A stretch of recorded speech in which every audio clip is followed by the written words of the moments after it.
자, 보험친구닷컴. 요즘 건강보험공단에서 미등재된 신의료기술로 내가 치료를 받게 됐는데 내 실손보험에서 보장이 가능할까? 건강검진, 성형, 출산 관련 질환 등 이런 것들이 내 보험에서 가능할까? 보험이 궁금하신 분들이 많으실 겁니다. 그럴 때는 검색창에 보험친구닷컴을 검색하시거나 1844-0585로 전화를 주시면 됩니다. 이미 가입한 보험의 경우 뭐가 문제인지, 또 내가 가입한 보험은 어떤 장단점이 있는지, 보험에 관련된 그 어떤 질문이라도, 그 어떤 상담이라도 무료로 진행이 됩니다. 암보험, 종신보험, 실손보험, 또 화재보험, 배상책임보험, 운전자보험 등 모든 상품이 상담 가능합니다. 검색창에서 보험친구닷컴 혹은 화면에 보이는 QR코드로 접속하실 수도 있고요. 전화 1844-0585 어디든 연락 주시면 보험 관련된 친절한 상담 무료로 받아보실 수 있는 보험친구닷컴이었습니다. 무소속 한동훈 의원이 자꾸 토론하자 그러잖아요. 네. 그래서 이건태 의원이 토론을 받는다라고 했다가 당내 의견을 듣고 이 토론을 취소했습니다. 요 과정 혹시 좀 아시는 거 있으세요? 아니 근데 이게 저도 아는 건 없어요. 예. 근데 그냥 겉으로 볼 때 왜 이걸 토론을 하신다고 하셨지? 처음부터 그게 좀 의아했고요. 그러면은 적어도 나간다고 했으면은 뒤로 빼는 거 없이 갔어야 되는 건데 중간에 당원들도 그렇고 여러 사람들이 우려를 전달했겠죠. 한동훈만 띄워주는 거 아니냐.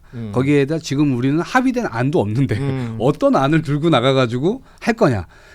저는 합의된 안이 있다 그러면 토론은 100번이고 해야 된다고 봅니다. 국민 설득을 위해서라도. 그리고 국민의 단단한 지지 기반 위에 이 법이 통과된다면 나중에 반동이 적을 거예요. 네. 그렇기 때문에 저는 그 부분은 필요하다 보는데 지금 정리된 바가 없어요. 아직도 법사위에서 최종안까지 지금 논의 중이라고 하니까 어떤 안을 가지고 나가시려고 했었을까? 이게 좀 의문스러워요. 시간을 끌면 끌수록 더 모아지는 게 아니라 갈라지는 것 같아요. 제 느낌은요. 한동훈 의원이나 국민의힘에서도 이게 보안수사권 존치에 대한 또 입법도 하고 막 그러고 있지 않습니까? 그러니까 그들이 잘하는 것 같지가 않고 뭔가 민주당의 난맥상이 오히려 마이너스가 되고 있는 것 아닌가 이거는 말이죠. 들고요. 사실은 보안 수사권 문제 갖고 이렇게 사법개혁 전체 목숨을 걸 일도 아니었어 원래. 이게 과잉 의제화됐는데 제가 한 스님 설법을 들어보니까 한 스님은 누구를 의미하는 건가요? 실제 있는 보만 스님이라고 있는데 그분 설법에 이런 얘기가 나와요. 한시성의 다른 분이 아니고. 그 장마철에 개가 밖에 끝에 있는데 비바람이 불어서 처마 끝으로 오라고 이렇게 묶어놨어요. 개를. 이제 비 좀 맞지 말라고. 근데 갑자기 허공을 내고 울면서 막 그냥 허공에 손짓을 하고 그래. 나가봤더니 아무 일도 없어. 개집도 멀쩡하고. 근데 왜 이러냐고 개가. 근데 자세히 보니까 비바람에 밥그릇이 날아간 거야. 밥그릇이. 그러니까 그제서야 이 스님은 이제 이해가 가는데 이 개가 이 밥그릇에서 밥이 나온다고 생각을 하는 거야. 그런데 그 밥그릇 아니더라도 그렇지, 밥은 줄 수 있는데 그건 날아갔으면은 저기 새 밥그릇. 스님이 다른 밥그릇이나 양재기 날아갔으면 플라스틱이라도 담아줘. 그걸 믿으면은 이렇게 안 울어도 돼. 그런데 그게 집착을 하는 게 밥그릇에. 그렇죠. 보안 수사권에 집착을 하는 모양을 자세히 보면 이거는 보안 수사권을 이렇게 해서 당장 문제가 있으면 경찰에 조건을 마련해주고 예산을 확충해서 이렇게 해서 유예 기간을 둔서 단계적으로 하든가 아니면은 보안 수사권의 요건을 엄격하게 하는 통제 장치를 만들어가. 중간 지대 뭐가 많잖아요. 근데 하느냐 마느냐 이게. 그러니까 OX로 가니까. 밥그릇 날아가는 것처럼 생각한다 이게. 이걸 보안 수사권을 그 개밥그릇에 비교를 해주시니까 지금 이 상황을 지금 진단을 해주신 거고. 그럼 이제 민주당도 뭔가 결론을 내야 되지는 않을까요? 그렇죠. 그래서 지금 우려되고 있는 거 경찰이 갔을 때 똑같이 검찰이랑 그런 똑같은 일을 저질렀을 때 어떻게 할 거냐, 피해자가 더 늘어날 때 어떻게 할 거냐. 이제 그래서 중수청으로 막을 수 있다 여러 가지 이야기들이 지금 나오고 있고 제가 볼 땐 이번 주 중으로는 안이 다 정해지지 않을까요? 그래서 그렇게 해서 바로 추진을 할까 싶은데. 법사위원들이 오늘 뉴스공장 나와서 했던 얘기는 이제 전당대회 전에 어떻게 해서든 마무리 짓겠다라는 얘기를 했다고 하니까 그리고 이제 폐지의 무게를 두는 듯한 얘기를 그러니까 오늘 서영교 의원, 김승원 간사 그리고 박은정 의원 뭐 이렇게 나왔다고 하는데 조국혁신당 박은정 의원까지 그 외에 다른 목소리들하고 어떻게 정리가 되는지는 굉장히 중요한 문제가 되어버렸습니다. 이제는 그래서 이게 전당대회 의제가 아니었는데 의제인 것처럼 지금 올라가 있는 것도 굉장히 좀 오히려 마이너스가 되지 않을까라는 걱정하시는 분들도 있고요. 이 부분들은 또 진행되는 내용 저희가 또 보도록 하고 뭐 시간이 많지는 않습니다만 우리 김종대 의원 오셨는데 당연히 이 외교 현안을 좀 짚어야 되는데요. 그러니까 전쟁 상황은 차치하고라도 일단은 강경화 주미대사가 조현 외교부 장관의 호출로 귀국을 한 상황이 있었고 다시 돌아갔습니다만 이 상황이 굉장히 이례적인 것이라 그러더라고요. 이례적일 뿐만 아니라 심각해 보여요. NSC 회의에 참석한 겁니다. 그렇죠. 근데 NSC의 멤버는 원래 외교 안보부처인데 이번에 강경화 장관이 쿠팡 이슈로 왔기 때문에 이 경제부처가 들어가가지고 NSC 회의에 참석을 한 거예요. 예. 고위 관계자라고 돼 있더라고요. 그래가지고 뭐 통상 산업부서, 경제부서에서도 이 회의를 같이 한 걸로 봤을 때 오랜만에 이 부처들이 뭐야죠? 합동 회의를 한 겁니다. 합동 회의가 경제부처하고 안보부처하고 손발이 잘 안 맞았어 그 동안에. 뭐 특히 그런 쿠팡 문제로. 그런데 쿠팡건도 있고 이게 사실 대미 투자건도 있는 것이고 연결되는 게 여러 개 투자건에다 있죠. 핵 잠수함 문제도 그렇죠. 있습니다. 예. 예. 이렇게 되는데 쿠팡에서 꼬인 게 연쇄적으로 꼬이는 방향으로 이렇게 지금 문제가 형성이 돼 있는 겁니다. 그래서 강경화 대사가 귀국길에 했던 말이 그거잖아요. 쿠팡 일이 이렇게 본인이 보기에는 네. 짧은 시간에 끝날 것 같지는 않다. 이건 굉장히 좀 주요하게 봐야 될 것 같습니다. 미국 현지에서 그걸 그러니까 느끼고 있다는 거니까. 지금 쿠팡 문제로 한껏 압력을 넣으면서 단순히 그게 쿠팡 문제가 아니라 한국에 트집 잡는 게 지금 저 강제노동 관세입니다. 한국에 아무 근거도 없이 그렇죠. 강제노동을 한 물건은 관세 12% 때리겠다는 거거든요. 예, 이걸 갑자기 또 들고 나온 거라든지 한국의 투자 독촉하는 거 지금 대미 투자 1호. 예. 호남 반도체도 미국 입장에서 못마땅한 거예요. 그렇죠. 니네 돈 그렇게 많은데 왜 미국에 투자 안 하고 거기다 하냐? 이 얘기가 나올 수 있는 먼저 거죠. 그렇죠. 하고 하든지 예. 말든지 이런 것도 미국으로서는 신경을 굉장히 거스르는 겁니다. 그래서 쿠팡 문제를 정가의 보도처럼 휘두르는 이것도 과잉 의제화되는 측면이 있다. 예. 그러면서 쿠팡으로 한껏 압력을 행사해가지고 우리 대미 외교 라인을 그냥 완전히 그냥 넌더리치게 만들어놔. 넌더리치게. 그러니까 저희 우리나라 입장에서는 쿠팡이 미국 정치권에 로비해가지고 우리가 마치 이제 미국의 압력에 굴복당하는 결국엔 쿠팡에 굴복당하는 모양새가 나오면 이거는 주권 국가로서는 그렇죠. 이건 나타날 수 없는 문제죠. 그게 뭐냐면은 이제 디지털 독점 플랫폼 기업이 어떻게 괴물이 돼서 우리를 협박할 수 있는가 그 가능성이 입증이 돼버리는 그렇죠. 거기 때문에 이후에 나타날 플랫폼 독점 기업에 대해 가지고 우리 인식이 심각해지는 거예요. 앞으로 이런 것들 규제 안 하면 적골된다는 거예요. 저렇게 되는. 기업이 국가 위에 있는 거잖아요. 지금 그러니까 이 판을 이렇게 뭐랄까요, 좀 조금만 거시적으로 보자면 굉장히 이제 생각할 것들이 많아지는 거잖아요. 단순히 이제 쿠팡이라는 기업 하나를 두고 뭐 그것을 어떻게 캐릭터화해가지고 뭐 어떻게 해야 된다 이런 얘기가 아닌 거잖아요. 이게 뭐 외교에 안보에 결합되는 게 되게 많습니다. 지금 산자부 장관은 가서 미국 상무장관 만난다는 것이고, 그리고 또 외교부 장관은 또 미국 국무장관 만난다는 것이고, 이게 지금 외교 절차가 미국하고 진행되는 것들이 계속 쌓여 있어요, 이번 주에.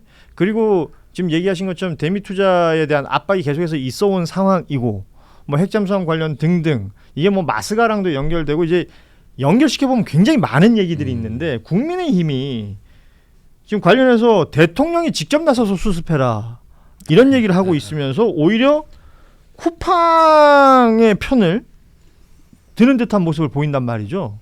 이건 그냥 국익 단위에서 봤을 때도 뭔가 저는 이해가 안 돼요. 아니 그런데 이런 부분이 연계돼 있는 걸 우리가 그걸 다 복잡하게 이해하려고 하지 말고 예. 미국이 갖고 있는 가장 기본적이고 핵심적인 의도는 뭐냐면은 이걸 통한 어떤 동맹에 대한 일종의 어떤 유리한 거래 요구거든요. 거래 기술. 예. 그런데 이게 이제 국제 정치 이론의 제재의 역설이라는 게 있는데 예. 이란이나 북한 같은 나라는 죽어라고 압박하고 제재해도 말 안 들어. 그리고 그 고통을 다 당해. 그런데 동맹국에 대해서는 제재한다는 말만 꺼내도 그냥 기절하고 자지러지면서 납작 엎드려. 그래서 제재 역설이라는 거는 북한이나 이란 같은 나라는 말을 안 듣기 때문에 제재해봤자 소용이 없고 동맹국은 말만 꺼내도 자지러지기 때문에 제재를 할 필요가 없다. 너무 말을 잘 들어서 여기로도. 고로 제재는 써먹을 데가 없다. 이게 이제 제재 역설이라는 이론이거든요. 네. 그러니까 우리가 이런 어떤 부분에서 최근에 관세 협상 이래로 엄청나게 우리도 미국에 아부하고 아첨했어요. 그리고 온갖 트럼프 비유 맞춰주려고 다 했단 말이에요. 그러니까 저쪽에서는 어떻게든 그 유리한 판을 제일 자기들한테 유리한 거래로 써먹기 위해 가지고 압박 수단을 끊임없이 찾아내 가지고 우리한테 들이대 왔다입니다. 예. 그게 제가 보기엔 쿠팡 사태까지 온 거란 말이죠. 그러니까 여기에서 일단은 적어도 다른 건 다 몰라도 쿠팡에 관한 행정 조치는만은 흔들려서는 안 돼요. 이게 흔들리면은 진짜 연쇄적으로 다 무너집니다. 그러니까 개인정보 유출이라는 것이 미국이라는 나라에서 이걸 뭐 따지면 엄청나게 강력하게 처벌을 하면서 지금 이게 대한민국에서 벌어진 일을 미국 입장에서는 쿠팡의 일방적인 의견만 듣고 그 로비의 어떤 얘기들을 가지고 오히려 반대로 우리를 압박하는 형국이란 그렇죠. 말이죠. 예. 국내법과 절차에 따라서 우리나라가 지금 하고 있는 예. 거고 앞으로도 그렇게 해야 되고. 근데 국민의힘이 오히려 거꾸로 지금 미국처럼 이렇게 자기네들 로비 받은 것도 아닐 텐데. 그러니까 등 들고 서가지고 대통령 보고 예. 책임져라 이러고 있으니까요. 예, 그래서 이거는 기본적으로 보수가 가지고 있었던 안보적 관념 그리고 실제 이 보수적인 어떤 색채 이거하고도 좀 안 맞아요. 예, 그래서 좀 어떻게 해야 되지? 이건 참. 아니, 이 부분은 일단은 정부가 이렇게 해야 됩니다. 이걸 갖고 굴복할 필요는 없어요. 예. 뭐 행정 조치를 철회한다든가 이럴 필요는 없어요. 그러나 알리고 설명하는 건 해야 될 거 아닙니까? 그리고 그렇죠. 적극적으로 공공외교는 해야죠. 그래서 그런 부분에는 조금 더 투자가 필요하다는 거 이런 정도로 해가지고 관리해 나가면 됩니다. 이거 갖고 나라 안 망합니다. 그럼. 그리고 오히려 우리가 쥐고 있는 카드가 얼마나 많은데 그러니까 지금. 이건 좀 트랙이 다른 이야기인 그렇죠. 것 같아요. 네. 그러니까 그 다른 트랙을 또 그렇게 대응해 나가는 정부의 모습을 기대해 봐야 될 것 같고 이걸 오히려 내부에서 흔들고 있는 세력들에 대해서는 오히려 비판의 목소리가 아니, 좀 더 가야 되지 않나 그거는 해야죠. 이런 생각이 동시에 듭니다. 예, 오늘 저희가 이제 준비된 내용들 다 못했어요. 어쩌다 보니까 또 시간이 다 됐습니다. 아 그래요? 빨리 가네. 혹시 뭐 시간 되시면 더 할까요? 글쎄 뭐 저녁도 다 돼가고 뭐 천천히 하시죠. 예, 제가 이 질문을 하면서도 무슨 답이 나올지 감을 못 잡겠어요. 답 잘해 주셨습니다. 예, 오늘 우리 김종대 전 의원 그리고 이동학 전 최고와 함께 했습니다. 사실 그 뉴스들이 지난 연휴 기간 동안 쌓인 뉴스들이 많습니다. 이게 풀어내야 될 뉴스들도 많고 상대적으로 좀 진행되다가 스톱됐던 내용들도 있는데 오늘부터 시작해서 이번 주에 주요하게 봐야 될 재판도 있습니다. 오세훈 시장 재판도 있고요. 김건희 씨 재판도 있고요.